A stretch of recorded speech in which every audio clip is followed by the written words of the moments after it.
Let's mic आज का अखबार। नमस्कार, लेट्स माइक में आपका स्वागत है। आज का अखबार के साथ मैं राखी जैन। यहाँ हम देश दुनिया के सबसे बड़े और विश्वसनीय अखबारों से चुनते हैं वो रिपोर्ट्स जो सिर्फ खबर नहीं, आपकी समझ और सोच को गहराई देती हैं। द न्यूयॉर्क टाइम्स में प्रकाशित लेख में अमेरिकी राजनीति की एक नई तस्वीर उभरती दिख रही है। नेशनल सिक्योरिटी मॉम्स, यानी ऐसी महिलाएं जो माँ भी हैं और साथ ही सेना, खुफिया एजेंसियों या सुरक्षा क्षेत्र में काम कर रही हैं। लेख बताता है कि कैसे ये प्रोफाइल महिलाओं को मजबूत और भरोसेमंद नेता के रूप में पेश करती है, खासकर ऐसे समय में जब डेमोक्रेट्स पर अक्सर कमजोर, वोक और रोने धोने वाले होने का तंज कसा जाता है। लेख का केंद्र वर्जीनिया की पूर्व सांसद एबिगेल स्पेनबर्गर और न्यू जर्सी की सांसद माइकी शेरी हैं, जो दोनों अपने अपने राज्यों में गवर्नर की दौर में हैं। स्पेनबर्गर CIA की पूर्व अफसर और 3 बच्चों की मां हैं, जबकि शैरिल नेवी की हेलीकॉप्टर पायलट रह चुकी हैं और 4 बच्चों की मां हैं। दोनों ही अपनी पहचान साधारण मां और सुरक्षा विशेषज्ञ के अद्भुत मेल के रूप में बना रही हैं। ये छवि उन्हें सख्त और संवेदनशील दोनों दिखाती हैं, यानी वोटरों को भरोसा दिलाती हैं ये नेता मुश्किल हालात संभाल सकती हैं और साथ ही लोगों की रोजमर्रा की समस्याएं भी समझती हैं। लेख में यह भी बताया गया है कि डेमोक्रेटिक पार्टी 2018 से ही ऐसे नेताओं को आगे बढ़ा रही है, जिन्हें बेडासेस कहा जाता है, यानी सेना या खुफिया सेवाओं का अनुभव रखने वाली महिलाएं। ये अनुभव उन्हें राजनीतिक लड़ाई में मजबूत छवि देता है और रिपब्लिकन के उस आरोप को भी तोड़ता है कि डेमोक्रेट्स ना तो सुरक्षा को गंभीरता से लेते हैं और ना ही देशभक्ति दिखाते हैं। हालांकि ये रास्ता आसान नहीं है। महिलाओं को राजनीति में अब भी क्या ये काफी मजबूत है जैसे सवालों का सामना करना पड़ता है। ऐसे में नेशनल सिक्योरिटी मॉम्स का बैकग्राउंड एक तरह से उनके लिए ढाल का काम करता है। लेकिन लेख चेतावनी भी देता है कि सिर्फ अच्छी जीवनी चुनाव जीतने की गारंटी नहीं है। पहले भी कुछ चर्चित डेमोक्रेट महिला दिग्गज हार चुकी हैं। आखिर में संदेश साफ है, डेमोक्रेटिक पार्टी को ऐसे नेताओं की सख्त जरूरत है जो मजबूत, निर्णायक और लड़ाई के लिए तैयार दिखें। पिनबर्गर और शेरिल जैसी नेशनल सिक्योरिटी मॉम्स इस खाली जगह को भर सकती हैं और पार्टी को नई ऊर्जा दे सकती हैं। द गार्जियन में प्रकाशित लेख में लेखिका ने अपना निजी अनुभव साझा किया है। उनका कहना है कि उन्होंने अपनी जिंदगी की कहानी अखबार में लिखी थी। चीन की वन चाइल्ड पॉलिसी के दौर में गोद लिए जाने की दास्तान।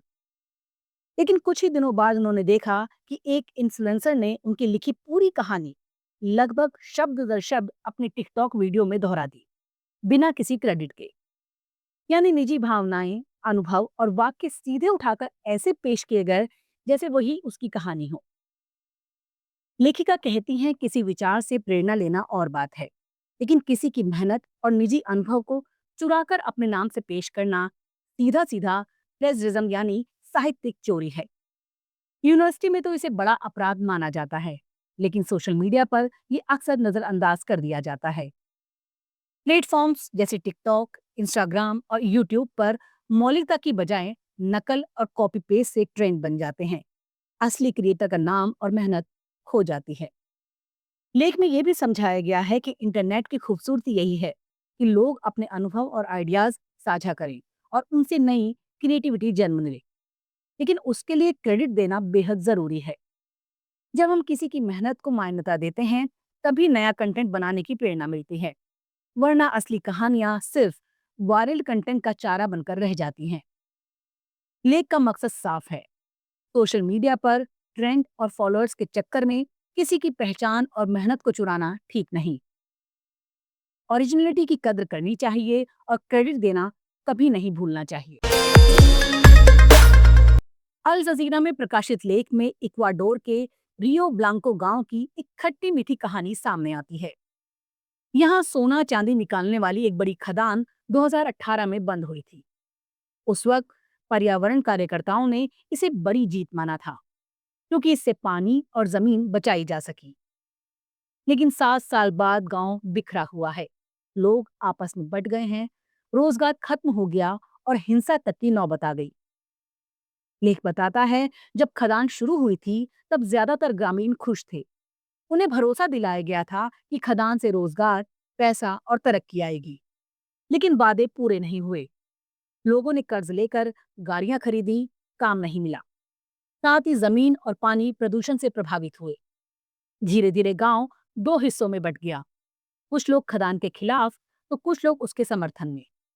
नतीजा ये हुआ कि परिवार टूटे, झगड़े बढ़े और यहाँ तक कि कुछ नेताओं की हत्या भी हो गई। अब हालत यह है कि खदान बंद होने के बावजूद गांव में तनाव और डर बना हुआ है।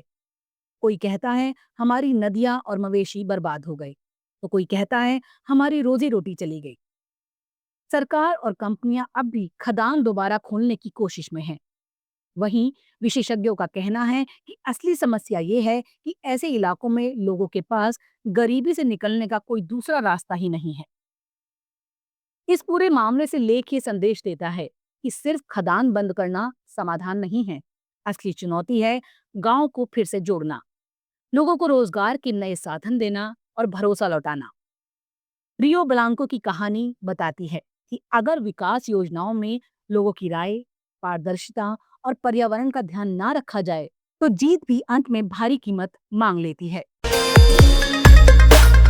द हिंदू में प्रकाशित संपादकीय में बांग्लादेश और पाकिस्तान के रिश्तों की नई करवट पर चर्चा की गई है।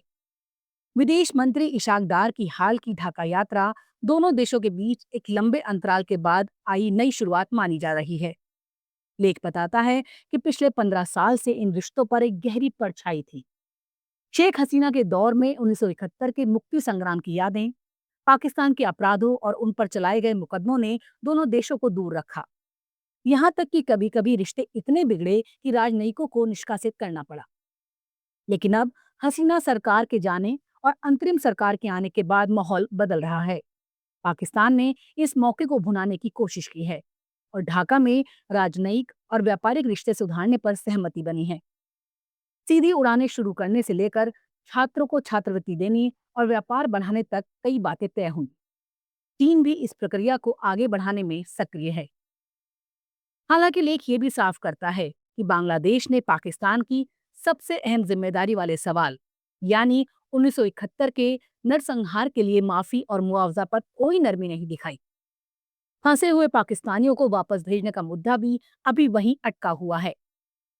यानी दोस्ती की कोशिशें हो रही हैं, लेकिन अतीत का बोझ अब भी रास्ता रोक रहा है। संपादकीय ये भी इंगित करता है कि भारत इस नजदीकी को संदेह की नजर से देख रहा है। वजह है पाकिस्तान की पुरानी आदतें, ढाका में राजनीतिक विरोधियों को हवा देना, जमात इस्लामी जैसे संगठनों से नजदीकी और खुफिया संपर्क। भारत को चिंता है कि कहीं ये रिश्ते उसके खिलाफ नए समीकरण ना बना दें। कुल मिलाकर द हिंदू ये कहना चाहता है कि बांग्लादेश पाकिस्तान रिश्तों में जो नई गर्माहट दिख रही है, उसमें व्यापार और कूटनीति की संभावनाएं जरूर हैं, लेकिन इतिहास का बोझ और सुरक्षा की आशंकाएं इसे जटिल बना रही हैं। असली सवाल भी यही है कि क्या दोनों देश अपने अतीत से आगे बढ़ पाएंगे या फिर ये दोस्ती भी थोड़े समय की मेहमान साबित होगी। द टेलीग्राफ में प्रकाशित संपादकीय में शिक्षा नीति को लेकर केंद्र और राज्यों के बीच बढ़ते मतभेदों पर चर्चा की गई है। अखबार कहता है कि नई राष्ट्रीय शिक्षा नीति को पूरे देश में लागू करने का लक्ष्य रखा गया था, लेकिन हकीकत यह है कि कई राज्य अपनी अपनी जरूरतों और परिस्थितियों के हिसाब से अलग दिशा में चल रहे हैं। सबसे बड़ा उदाहरण कर्नाटक का है। उसने एनईपी की 3 भाषा नीति को ठुकराकर केवल 2 भाषा नीति अपनाई है, जैसे तमिलनाडु और पश्चिम बंगाल पहले से कर रहे हैं। इसी तरह कर्नाटक ने राष्ट्रीय एनसीईआरटी की किताबों के बजाय स्थानीय सामग्री वाली किताबों को प्राथमिकता दी है और अंडर ग्रेजुएट कोर्स में मल्टीपल एंट्री एग्जिट सिस्टम को भी नकार दिया है। पश्चिम बंगाल ने भी एनईपी के स्कूलों के 5-3-3-4 वाले नए ढांचे को अपनाने से इनकार कर दिया है और पुराने 5-4-2-2 सिस्टम को बनाए रखा है। यानी राज्य साफ कर रहे हैं कि वे अपनी भाषा, संस्कृति और स्थानीय जरूरतों को प्राथमिकता देंगे, भले ही ये राष्ट्रीय नीति से टकराता हो। संपादकीय बताता है कि राज्यों की ये जिद असल में एनईपी की कमजोरियों को उजागर करती है। यानी नीति बनाते वक्त ये सोचा ही नहीं गया कि भारत जैसे विविध देश में सब जगह एक जैसी शिक्षा प्रणाली कैसे लागू हो सकती है, खासकर ग्रामीण और पिछड़े छात्रों के लिए। कॉमन एंट्रेंस टेस्ट जैसे प्रावधान को कई राज्यों ने अनुचित बताया है। कर्नाटक ने तो यहाँ तक प्रस्ताव रखा है कि एक Karnataka state quality assessment board बनाया जाए, जो विश्वविद्यालयों और कॉलेजों की गुणवत्ता पर नजर रखेगा और जरूरत पड़ने पर यूजीसी से टकराएगा भी।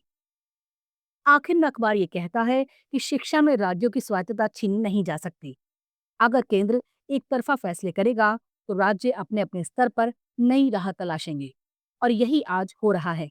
यानी राष्ट्रीय नीति का सपना भले ही बड़ा हो, लेकिन जमीन पर वही टिकेगा जो स्थानीय जरूरतों के हिसाब से ढला होगा।